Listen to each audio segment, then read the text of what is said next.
Hello everyone and welcome to the program Talk Sport here on Global Television. I am Samuel Odi. Many thanks for joining on today's edition of the program. Interestingly, we have so much to talk about, starting from the Niger Delta Games currently ongoing in Edo State. And we're seeing remarkable activities happening and Nigerians proving to be the top of the top athletes that we have from those regions. They are proving themselves. Individuals from that region are proving themselves to show that yes, they have what it takes to go represent Nigeria at the intercontinental stage. We'll be having all of this conversation in the world of football. Nigerian Professional Football League, we saw lots of upset happening. Eyimba of Aba and Rivers United settle for a goal, a 1-1 draw in their future that they in yesterday's encounter. We also saw the Kano Pillars defeated El Kalim Warriors 3-0 in yesterday's encounter as well. And the NFF, Nigerian Football Federation, is calling on Heartland of Owerri to pay 6.4 million naira to its former coach Uzo after unlawfully terminating his contract. So all of this conversation is what we'll be having today. And again, on the side in La Liga, we saw Ademola Lookman being on the score sheet again for Atlético Madrid. And this is what Diego Simons had to say. In line with that, he says he's looking forward to was expecting more from Ademola Lookman. Already, Ademola Lookman has broken Luis Suarez's record that he set in Atlético Madrid in less than 2 months of being part of the squad. And again, we saw Arsenal yesterday climbing back top and giving back a 4-point gap to Manchester City, who are trailing behind them with so much force. So we'll have this conversation on what the MPFL table is looking like, and also on what the EPL table looks like currently, and also actions that we'll be seeing today. Later in the day at 9 p.m. Nigerian time, Everton will be taking on Manchester United at home. We'll see how all of this match would look like. We'll also bring you the current standings and other actions that will be coming up from next weekend, and we'll be expecting to see the second leg returning matchup of actions that happened in the previous week of the UEFA Champions League. We'll be having all of these conversations and more. So starting from the home front now, as always, Ejiro Peters eyes global stage after Niger Delta Games gold. Ejiro Peters dominated the track at the second Niger Delta Games, sprinting to gold in the women's 100 meters final. For Peters, the victory wasn't just a podium finish, it was a golden moment she believes will serve as a springboard for her international athletic career. Representing Delta State, Peters clocked a blustering 11.55 seconds to secure the top spot. She was followed by host state, Edo State Praise Tejiri, who came in at 11.76 seconds, and Imopen Victory also came in at 11.78 seconds, who took silver and bronze respectively. The performance marked a significant milestone for Peters as she shattered her previous personal best record of 11.67 seconds. So, while speaking to media, the champion admitted the record-breaking time took her by surprise. Peters also credited her support system for her success. She also said she thanked her coach Emily for believing in her, and emerging as the best is a great opportunity for her, she says, going further in the future. So Ejiro is looking to, bluster into her international career on a very interesting note. We'll see how all of this continues for her. She is breaking her own record. That's interesting. She set the record in the previous meet, and then she set another new record in this season's meet. So we'll see how this will pan out with other tournaments, grassroots tournament that will be coming up. The National Sport Festival is also around the corner and then the Commonwealth Games will still be coming up. So this is where we'll be picking athletes that would be going to represent Nigeria in the global stage. So moving on, Chukwuma Also, record wins at LSU Twilight Nigeria produced a commanding double act at the LSU Twilight in Baton Rouge as Rosemary Chukwuma and Ellen each claimed the victory in their respective events to announce themselves with statement performance on American soil. Chukwuma opened her season in style, winning the women's 60 meters race in 7.17 seconds to edge out American sprinter Alia Armstrong, who finished second in 7.19 seconds. Former Nigerian sprinter Favour Ofili, now representing Turkey, claimed third place in 7.23 seconds, as was equally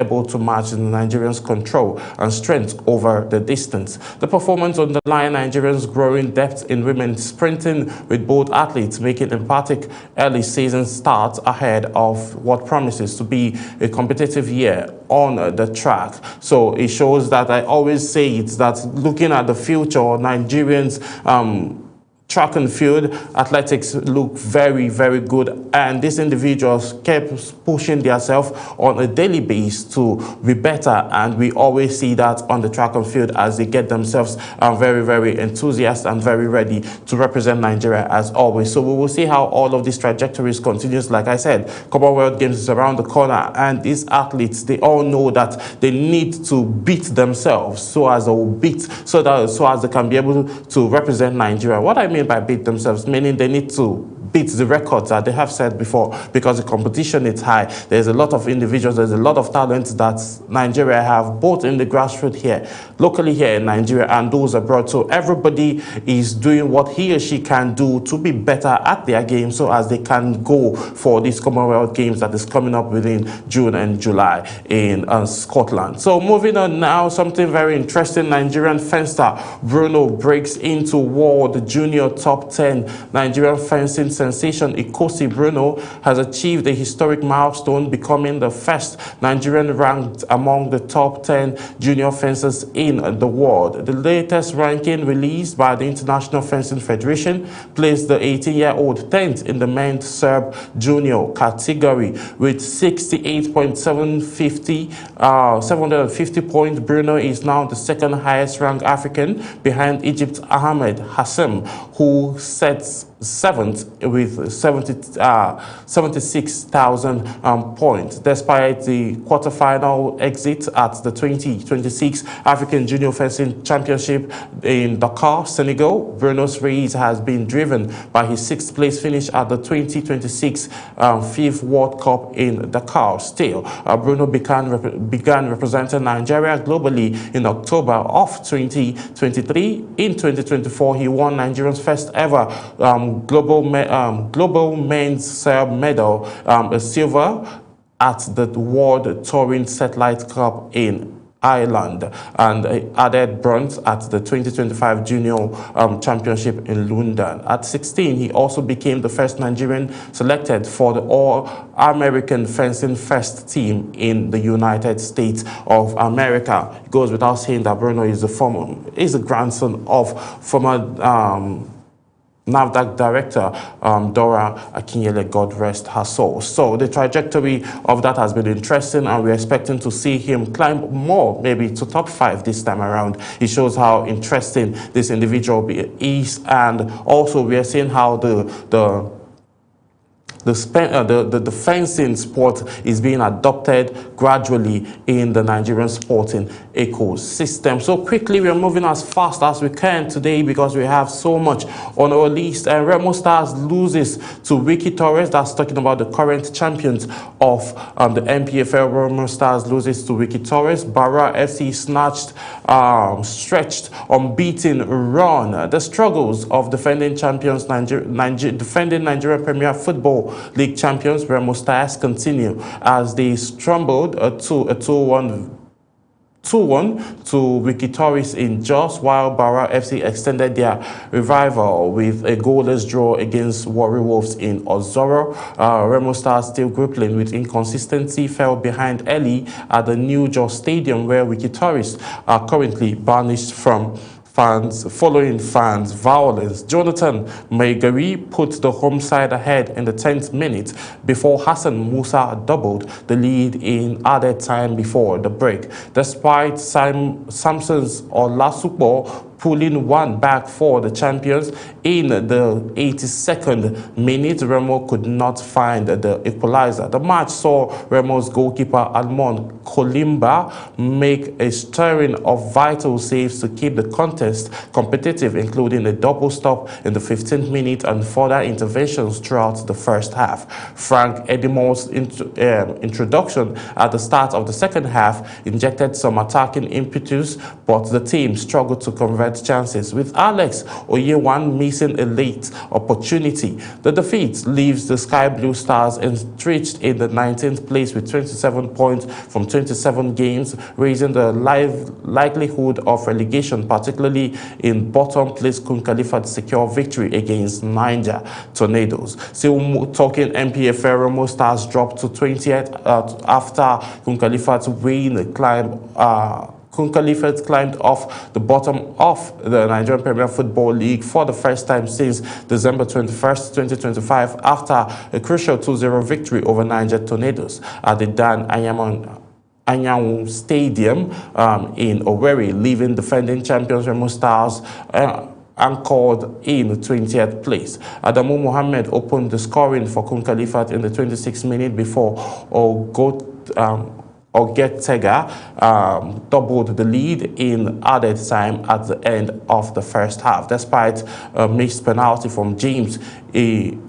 Despite an early missed penalty from James earlier in the second half, the hosts held on to claim all 3 points, moving to 28 points from 27 games. The victory lifts Kun Khalifa above Remo Stars in the tight relegation scramble, ending a period in which the Owerri-based side had languished at the foot of the table. So looking at this now is interesting for Kun Khalifa. They are moving up now, coming away from relegation, while the current champions are getting condemned to the relegation spot, which is Remo Stars. So moving on, still talking NPFL, Abia Warriors ends their winless streak after 5-game beating Kwara United 1-0. Kasmira Azubike's 29th minute speculative delivery secured the maximum 3 points for Abia Warriors FC of Umuahia in the game against Kwara United of Ilorin on March the 27th feature of the Nigerian Premier Football League decided at the Eimba International Stadium, Aba. The victory effectively ended Abia Warriors' 5-game winless streak and their first home win, stretching about 4 matches since beating Warri Wolves 1-0 at the Umuahia Township Stadium on December the 21st, 2025.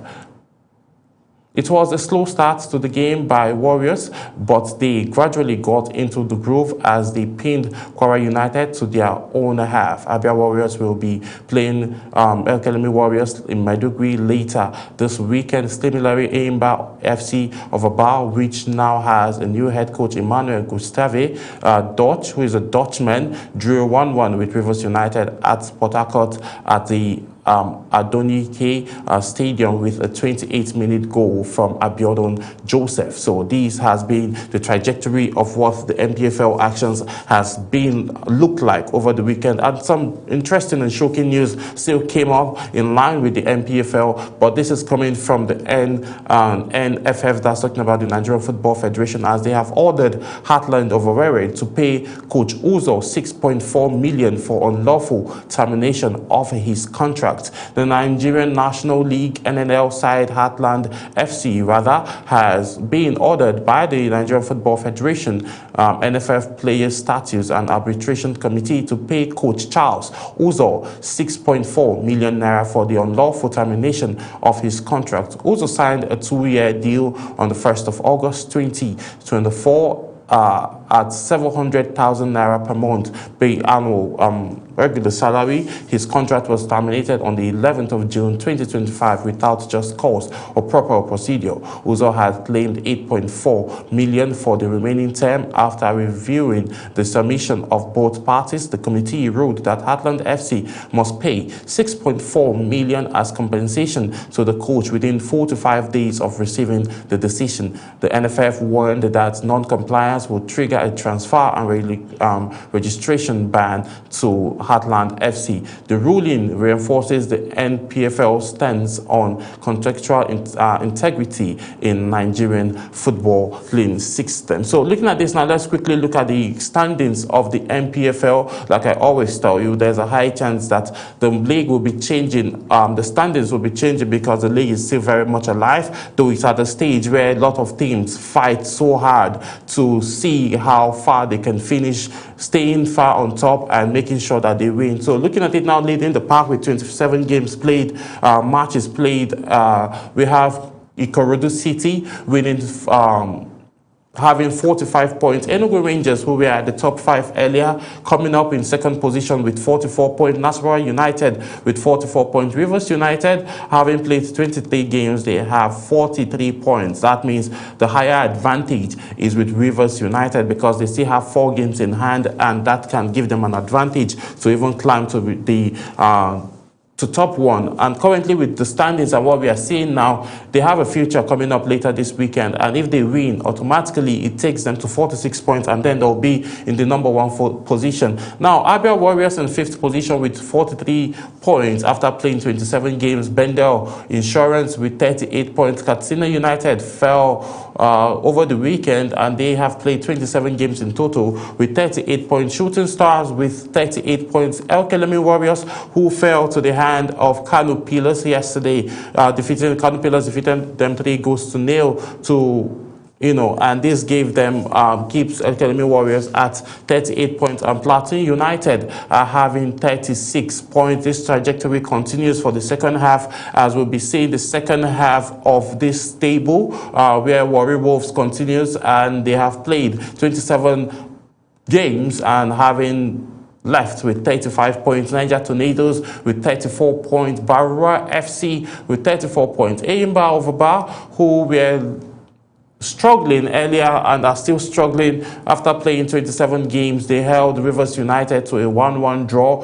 which gave them a 32 points after playing 27 games. Wiki Tourist has 32 points after playing 27 games. Kano Pillars getting back on their momentum. I think the addition of Ahmed Musa coming back to the park has given them a different flair, and it has given them a higher momentum to participate and compete properly. Now that showed up yesterday as they finished and defeated El Kelemi Warriors 3-0. That gave them an additional point and took them a little bit above relegation. Now they are left with 32 points after 27 games. Bayelsa United having 31 points after playing 27 games. And then the teams that are currently, into the relegation zone is Kwara United, Kun Khalifa FC, and Remo Stars. Remo Stars has been is deep into relegation zone, and that gave Kun Khalifa an advantage to advance further, but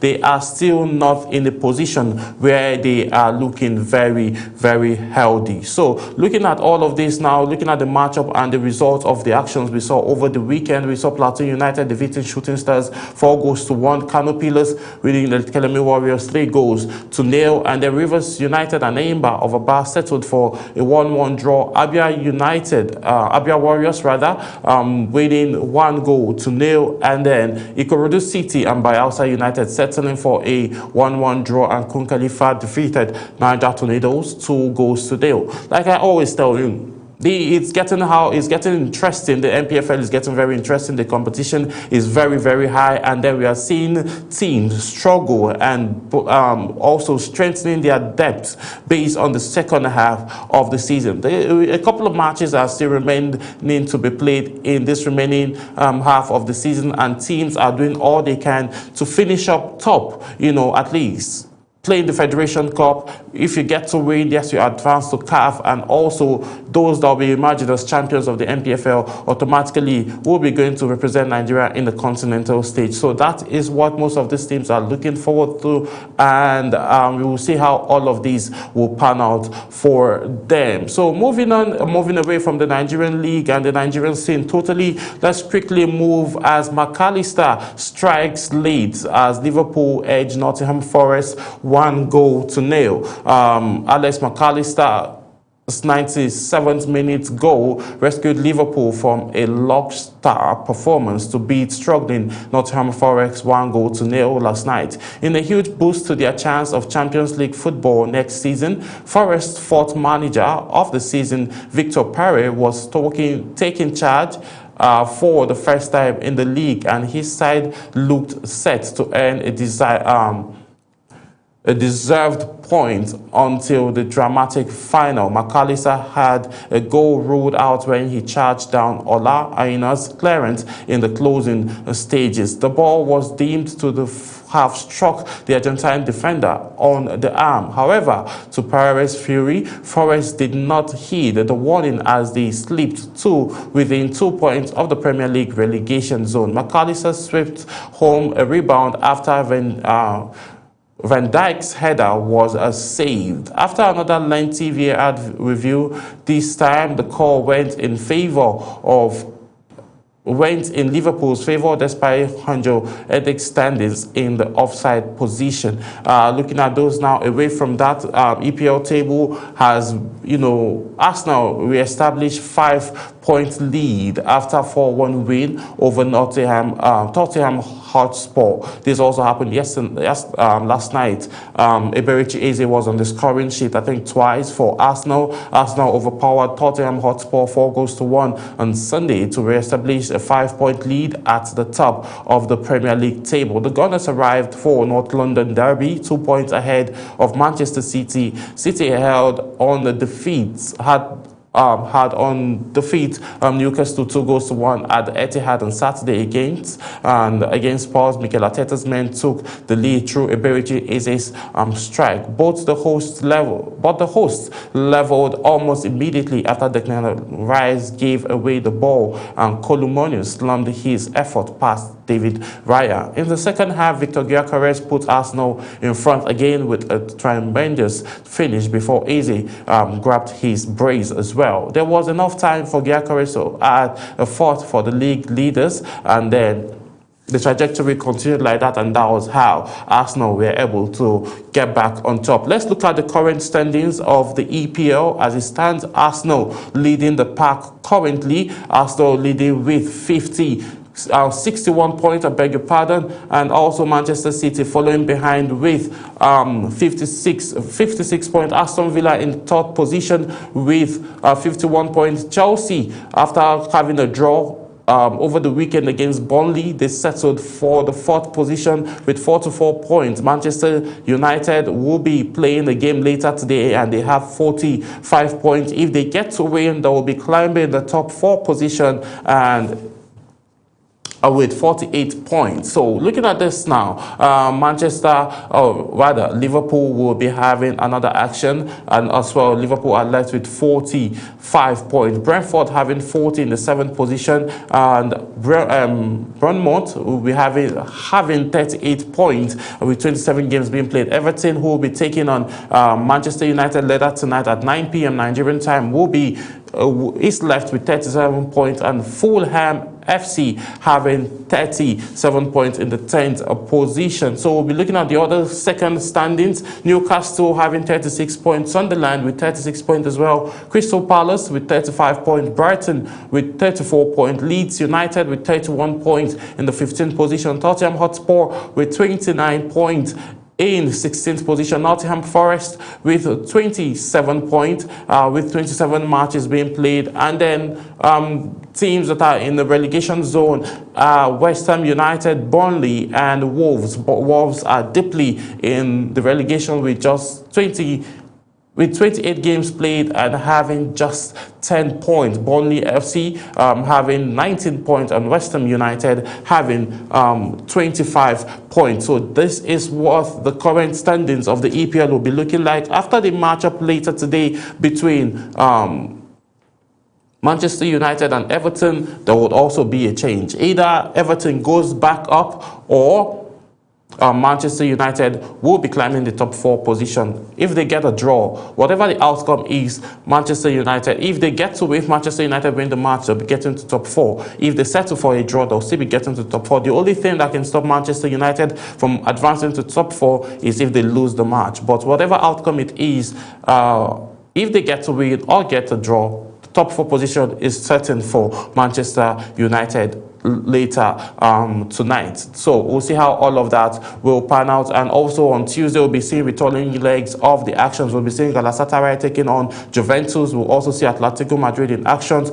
against Club Brugge. Lots of actions will be coming up later this week, and we'll definitely be on top of it as we provide you all of the depth analysis, and also we'll have other conversations around those outings. So quickly now, before we have go into the highlights, let's bring you up to speed as Barcelona returns to top spot ahead of Real Madrid after trashing Levante. Barcelona have returned to their top of the La Liga table after they crushed Levante 3-0. Real Madrid opened the door for their rivals after they lost 2-1 at Osasuna. This is just so shocking. A lot of persons that uses the Red app were not even happy of the result. Hansi Flick's men started the game brightly and took a 2-goal lead in the first half thanks to goals from Marco Brandi and Frankie de Jong. Fermin Lopez added a third after the break with a super finish. The result means Barcelona move 1 point ahead